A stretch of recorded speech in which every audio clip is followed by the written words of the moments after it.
Halo, kembali lagi di channel saya. Kali ini lagi-lagi saya nggak sendirian, ditemani oleh salah satu teman saya. Oke, dia adalah salah satu teman saya yang cukup boys di bidang fotografi. Apakah itu? Terus lihat videonya.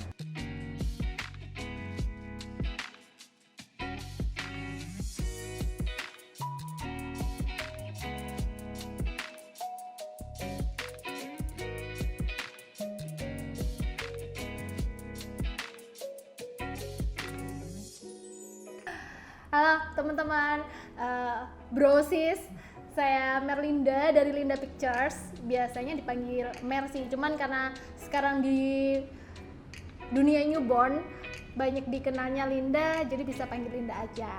Oke, udah disinggung tadi dia sekarang lagi sibuk di Linda Pic. Oke, Linda Pic di fotografi kan pastinya. Iya, bidang fotografi. Kalau boleh tahu fotografi yang kayak gimana itu, Mbak? Linda Pic. Jadi Linda Pic itu fotografi di bidang di genre newborn. Oke. Newborn aja. Itu sedikit clue dari Pak Merlinda. Nanti kita bahas tuntas di video ini. Oke, yang pertama mungkin yang saya tanyakan, kenapa sih sampai memutuskan terjun di pekerjaan sebagai fotografer? Awalnya dulu pendidikannya di SMK udah fokus ke multimedia kah? Iya sih, jadi kalau di fotografinya udah hobi dari dulu ya. Dari SMP emang suka foto, biasa suka selfie, suka groovy. TikTok ya? Oh, Enggak, belum ada belum TikTok. TikTok, belum zaman, belum ada Oke. TikTok, belum ada Instagram. Berarti selfie foto sama teman. Kamera masih jelek juga kan. Terus SMP gara-gara teman-teman kebawa ke jurusan multimedia, masuk SMK. Oke, tapi di situ udah memutuskan pengen fokus di fotografi atau pengen di genre multimedia yang lain? Enggak juga sih, enggak langsung ke fotografi. Cuman karena emang suka sama dunia fotografi ya, jadi aku ikutan ekskul fotografi. Oh, Jadi waktu di emang ada mata kuliah fotografinya. Cuman dikit kan. Oke, mata pelajaran kali SMK. Iya, mata pelajaran sorry. Oh, ada. Masih jet lag. Masih ada mata pelajaran fotografi. Terus ngerasa seru nih fotografi, bisa jalan, terus bisa explore sana sini gitu. Oh, berarti juga hobi traveling nih? Hobi traveling ya, hobi traveling. Makanya sekarang kerjanya jalan mulu. Jalan mulu ya? Jalan mulu. Tapi jalan ke rumah klien. Oke, siap. Oke, dari berarti udah mengetahui aku pengen menjadi fotografer nih, atau aku minimal udah tahu suka dengan fotografi. Itu dari SMK berarti ya? Dari SMK. Lalu setelah dari SMK Dari SMK lanjut kuliah. di jurusan multimedia juga? Enggak, bukan. Jadi jurusannya enggak nyambung, enggak sinkron, enggak linear. Oke. Emang banyak sih teman-teman yang tak ajak ngobrol di sini, banyak banget yang di situ kerjanya apa, pendidikannya apa, Iya, banyak bener. banget. Jadi jangan sedih kalau salah jurusan bukan akhir segalanya. Oke. Bahkan salah jurusan belum tentu salah masa depannya. Iya benar banget. Oke, emang kuliahnya dulu ambil jurusan apa, Mbak? Dulu aku ambil jurusan pendidikan non formal. Jadi itu tuh kayak banyak orang yang nggak tahu kan ya. Apa itu? Apa itu? Jadi tuh kayak training, motivator kayak gitu-gitu. Jadi lebih ke kasih training ke orang-orang sih, ke orang dewasa. Oke, berarti pendidikan non formal ya. Benar. Oke. Pada saat kuliah kan akhirnya nyeleweng sekali nih. Iya, nyeleweng banget. Dari SMK udah multimedia, udah ikut ekskul fotografi, lalu di kuliah ini masih terngiang-ngiang nggak sih hobi yang waktu SMK dulu? Masih dong. Masih. Jadi masuk kuliah masih nyari ada nggak sih ekskul fotografi di sini. Ternyata pas ospek ya. Pas pengenalan ospek ada demo UKM namanya di kampus. Demo UKM fotografi. Salah satu demo UKM fotografi ini waktu itu paling keren. Jadi aku ngerasa kayak ini yang masuk UKM ini keren nih, karena emang packaging buat demo waktu itu orangnya asik-asik, Oke. seru Selain itu banget. juga emang dari SMK suka fotografi. Dari SMK Nah. suka fotografi sih, jadi ya udahlah lanjut aja gitu. Ya, jadi singkat cerita itu kita bisa kenal dan bisa banyak sharing itu karena di UKM, satu UKM dulu, bahkan satu angkatan kita ya. Iya, kita satu angkatan. Meskipun waktu itu aku belum punya kamera. Oke. Jadi selama kuliah, selama ikutan organisasi fotografi, kamera minjem-minjem. Pinjam.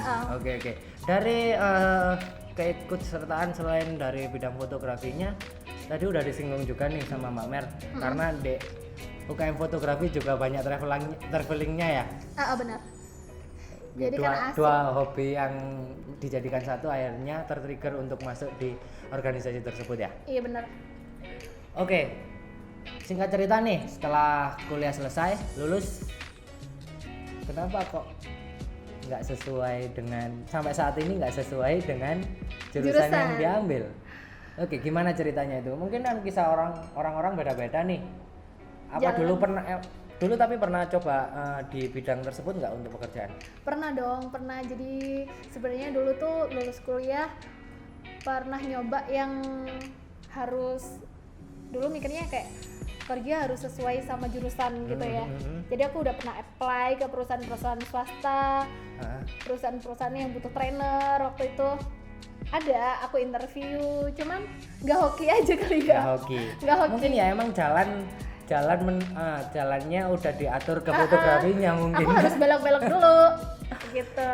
Oke, jadi selama kuliah tadi juga kuliah di itu tadi dan hobi tetap tersalurkan selama di kuliah. Benar. Oke, akhirnya setelah lulus mencoba sana sini untuk melamar pekerjaan yang sesuai dengan jurusan, ternyata nggak dapat atau nggak hoki tadi ya. Akhirnya kok pada saat memutuskan untuk menjadi fotografer, nah itu apakah termasuk salah satu dari coba-coba tadi?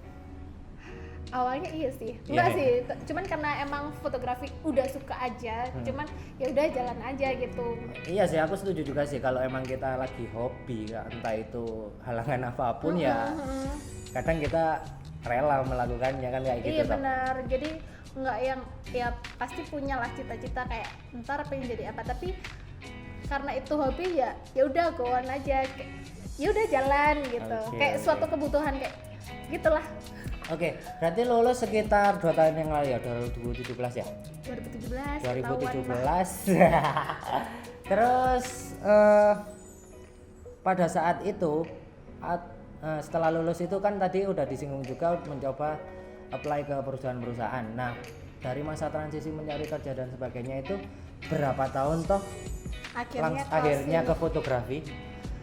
Aku berapa lama ya waktu itu? Kurang lebih sih 1 tahun, cuman dari jeda aku kayak give up kayak aku apply kemana-mana, aku nyoba kerjaan yang sesuai sama jurusan, ternyata nggak dapet. Tahu-tahu ada temanku datang buat bantu ngembangin bisnisnya, jadi bisnis startup gitu di dunia nggak jauh dari multimedia juga. Oke. Berarti sempat kerja dulu, terus akhirnya kenapa kok trigger apa lagi nih yang bikin ke dunia fotografi secara personal nih? Jadi waktu itu punya ponakanku lahir. Oke. Aku punya ponakan kembar, cewek cowok, dan itu terjadi 1 kali. Oke, momen langka lah yang ternyata di situ jadi juga men-trigger ya. Keluargaku kan nggak ada keturunan twins, itu pertama kali punya keluarga twins, jadi excited banget, mana cowok cewek kan lucu. Tapi waktu ke Malang mereka udah 3 bulan. Terus aku fotoin lah, kan mereka masih lucu-lucunya tuh. Aku fotoin sama bermodalkan teknik fotografi yang udah aku punya.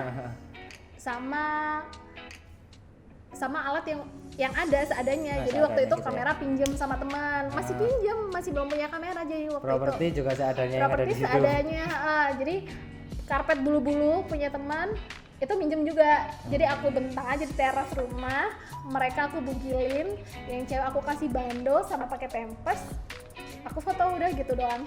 Oke, emang dari dulu juga suka baby berarti ya?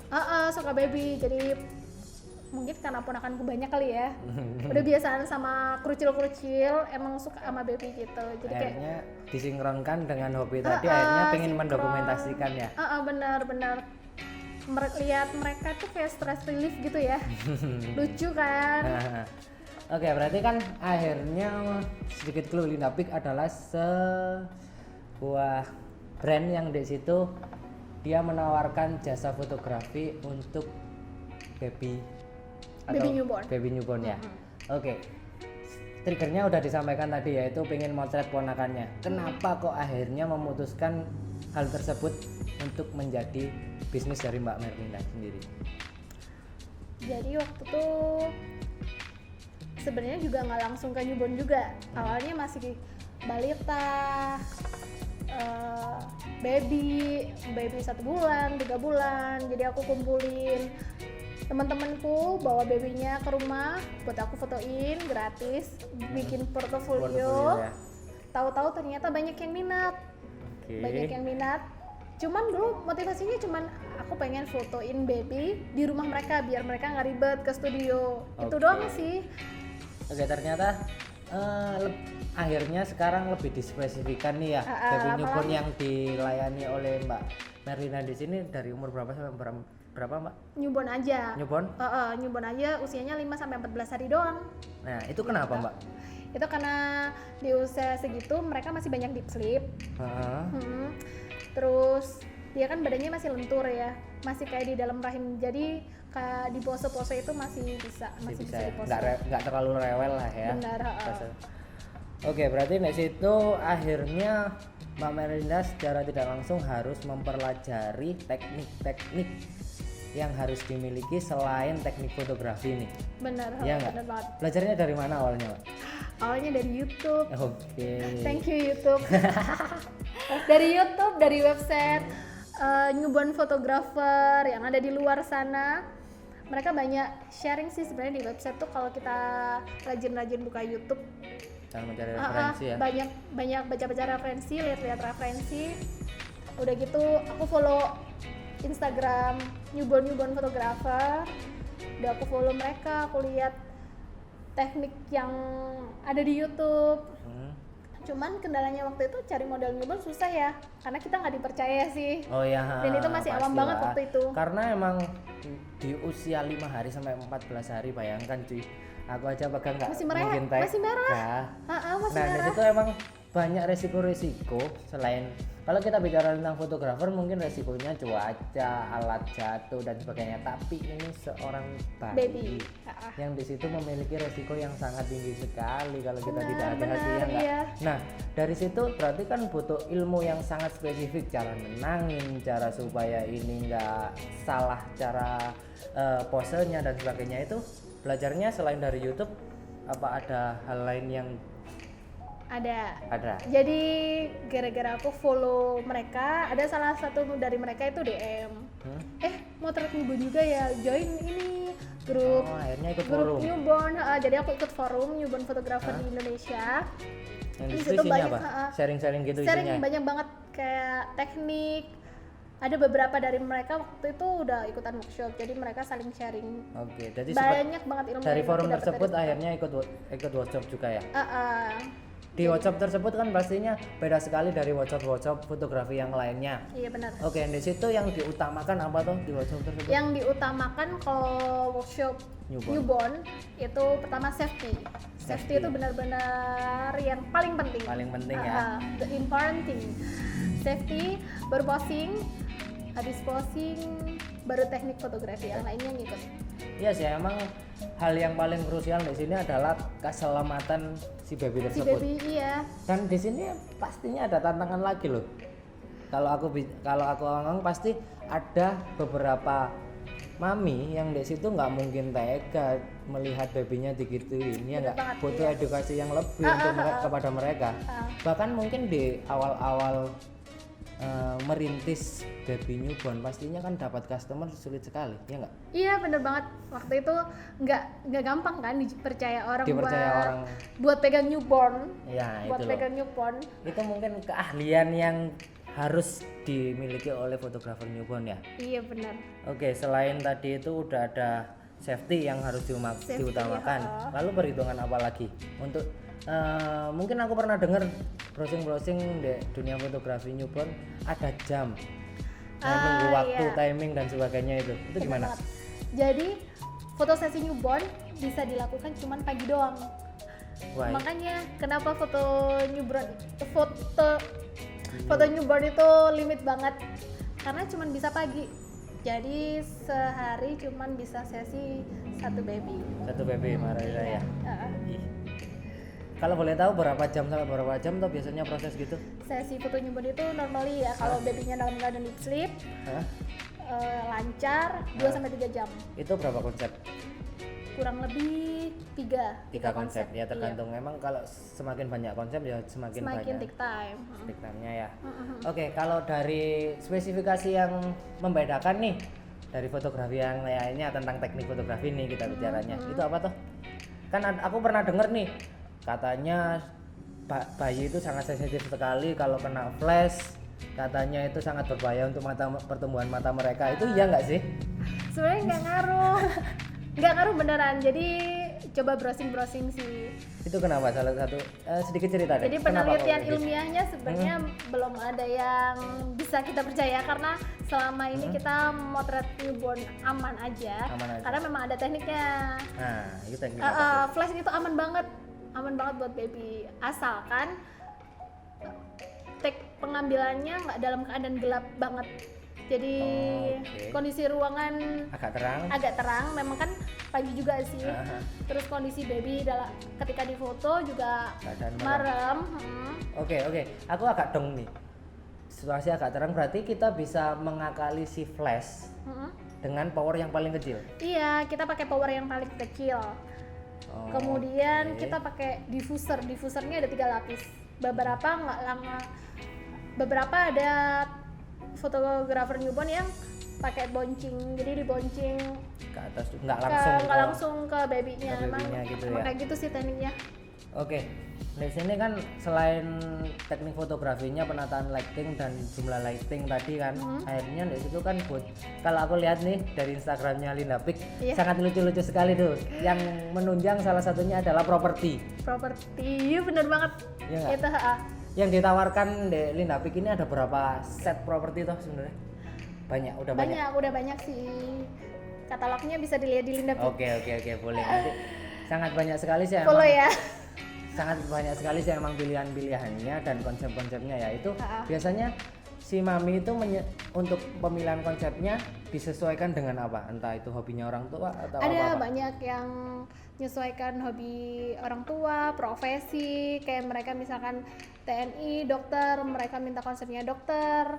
Oke. Terus ada juga yang cuman request warna aja. Oke. Warna temanya warna ini. Ada juga yang udah pasrah percaya sama Linda Pic. Happy banget itu bisa explore tema. Oke. Dari secara awam pastinya ada treatment yang berbeda nih sebelum pemotretan berlangsung. Iya, Pasti dong. pasti. Kalau kita bicara tentang potret fashion, potret wisuda, potret wedding, mungkin briefingnya ya rangkaian acara lah, terus lalu pose yang diinginkan kayak gimana lah. Treatment yang membedakan dari fotografer atau sesi pemotretan yang lain apa, Pak? Jadi sesi foto newborn kenapa bookingnya harus Lama ya? lama sebelum HPL karena prosedurnya panjang. Jadi setelah mereka booking, mereka bakalan dapat photo session guideline. Itu beberapa aturan yang harus ditaati bersama antara aku sama keluarga si baby. Apa aja yang harus disiapin, kayak misalkan mereka harus siapin susu dalam botol, itu wajib sifatnya. Entah Kenapa? ASI ataupun susu formula. ASI atau sufor asalkan dalam botol ya. Dalam botol dot harus. Kenapa kok harus botol? Kalau disusui sama maminya? bakalan take time selama sesi. Jadi teknisnya nanti ketika sesi foto mereka kan di dalam props tuh. Entah di dalam props atau entah udah di set up posenya. Mereka bakalan punya gerakan refleks. Oke, kan kita simulasikan ya. Contoh nih ya, baby sudah di kayak salah satu konsep mungkin di berarti apa namanya bro? Itu namanya di wrap. Di wrap, Di udah wrap di post, lighting, komposisi udah fix. Dia nangis kalau dikasih susu harus ke orang tua, akhirnya bakalan baby capek ya mungkin ya, pasti ya. Pasti capek karena kita udah set up nih. Udah mereka misalkan di pose chin on namanya. Udah di pose gini, udah masuk props, taunya mereka kebangun. Oh paham kenapa harus ke botol. Haus. Jadi kalau misalkan kita angkat, kita kasih ke maminya, terus udah selesai minum, kita Setting taruh ulang. lagi, setting ulang lagi, ngulang dari awal kan. Oke paham. Nah, Mungkin bakalan makan waktu lebih yang lama. lebih lama dan lebih babynya dan ya capek karena kita angkat, pindah tangan. Oke, maka dari itu harus dibotol ya. Harus dibotol. Jadi di keadaan dengan set yang tadi tinggal ke babynya. Stop gitu. Kita tunggu sampai dia tenang gitu ya. Iya benar. Oke. Selain teknik dan skill fotografi dan ke teknik penataan dan save tadi, secara personal fotografer baby newborn ini apa aja sih yang harus dimiliki? Sabar pasti kan? Harus sabar. Itu kuncinya harus sabar. Harus sabar ya Harus sabar. karena kita motret bayi cuy. Kalau bayi mungkin kalau kita motret sudah kurang ke kiri kurang ke kanan bisa kita komunikasikan, tapi kalau baby gimana? Harus kita yang ngedirect, bahkan ngedirect dan mengarah menata kan. Iya sih, emang butuh kesabaran. Harus sabar banget, soalnya benar-benar unpredictable. Kayak misalkan kita udah kita set up, udah kita kasih kostum, dia anteng, taunya pas masuk props rewel. Dan nggak diduga bisa rewelnya bisa sampai 2 jam, mereka nggak mau tidur, ada juga yang kayak gitu. Bahkan mungkin sampai kalau publik situ gimana bro? Kan kadang udah tidak bisa, udah sering dong. Kita tidak tahu nih, baby juga tidak bisa ngontrol nih, ini lagi sesi foto, terus tahu-tahu bibis gitu gimana aja? Udah sering. Berarti harus punya teknik gitu juga atau panggil mami? Enggak. Jadi selama sesi kita yang taking control, tanggung jawab semuanya ada sama kita. Skill baby sister harus ada. Iya, jadi skill baby sister memang harus ada. Harus ada, telaten, sabar tadi ya. Bersihin pup, bersihin pipis. Karena ketika udah di pose ada beberapa pose yang aku bugilin, ada yang aku bugilin, ada yang pakai kostum. Karena kostumnya nerawang, pampasnya aku copot, kayak gitu. Udah ditaruh, posenya udah oke, mereka pup. Kadang juga ada pup di tangan langsung set gitu. Ya sih, emang sabar tadi sangat harus dimiliki di profesi ini. Oke, lanjut tadi kan ada briefing, guideline kan dapat guideline. Udah dapat guideline, mereka isinya ada guideline mana tadi apa? Susu. Tempat. Siapin susu dalam botol, tempat, space kosong biasanya 2x3 udah cukup sih. Ya untuk baby ya. Terus lalu yang penting tempatnya bersih ya. Udah gitu komunikasikan sama keluarga kalau bakalan ada sesi foto newborn, itu penting banget karena biasanya nih nenek sama kakeknya yang belum siap. Karena zaman dulu belum ada ya foto kayak gini. Mungkin dia jatuhnya kekhawatir sih babynya digituin. Worry, karena kalau misalkan beberapa orang yang belum siap lihat sesinya, mending menjauh deh ya. Aduh kok kayak gini ya, aduh diginiin emang gini gitu, banyak juga yang kayak gitu. Jadi penting banget buat komunikasiin sama keluarga kalau bakalan ada sesi foto newborn. Dan kalau nggak tega mending menjauh deh dari sesi proses ini. Mending nggak lihat ya. Bukannya sesinya ekstrim sih, cuman memang kalau ada yang rewel, contoh nih kalau ada yang rewel, aduh pastinya ganggu mood juga, berisik, crowded, karena ambien rumah harus tenang. Aku harus nyiapin kondisi, harus mengkondisikan rumahnya harus tenang. Kalau biasanya nih, kalau ada yang cemas, ada yang khawatir kayak gitu, ada yang gelisah, babynya bakal rewel karena mereka sensitif kan. Gelombangnya beda sama kita. Jadi mood si bayi, mood keluarga yang ada di rumah benar-benar harus tenang semua. Bahkan sampai kru juga ya. Sampai kru juga, iya. Oke. Sedetail itu. Detail lain yang aku penasaran di situ yang harus disiapkan oleh mami selain itu tadi. Selain space kosong, komunikasi sama keluarga, suasana crowded, terus laporan tentang bayi perlu nggak kamu? Perlu. Jadi sebelum sesi foto, 24 jam sebelum sesi foto berlangsung, aku bakalan kirim checklist kesehatan baby. Benar. Apa aja itu meliputi? Banyak banget. Pertama nama pasti ya, nama, gender, BB, tanggal lahir, tinggi bayi, terus mereka lahir secara SC atau normal, metode feeding, apalagi ya? Oh iya, mereka ada kelainan atau enggak, ada treatment khusus atau enggak, mereka demam enggak dalam 24 jam terakhir. Itu penting banget. Kalau checklist itu ada yang satu tidak bisa disanggupi nih, contohnya semalam dia demam. Kita reschedule pastinya. Enggak, maksudnya resikonya terlalu tinggi ya kalau kita paksakan ya pasti ya. Karena mereka butuh recovery kan. Terus biasanya kalau misalkan kita paksakan, ada sih pernah yang flu terus keluarganya memaksakan udah di tanggal itu aja karena mereka pengen emang cepet-cepet foto. Dan mungkin waktunya juga adanya itu mungkin. Mungkin aja waktunya cuma tinggal itu doang. Jadi kalau kita paksakan, waktu itu sesinya ini babynya rewel karena mereka nggak nyaman ya. Oke, itu sebelum sesi pemotretan. Terus setelah sesi pemotretan ada briefing apa lagi nih situ? Selain menenangkan situasi kondisi rumah nih. Jadi sebelum sesi foto berlangsung, aku bakalan kumpulin orang-orang rumah.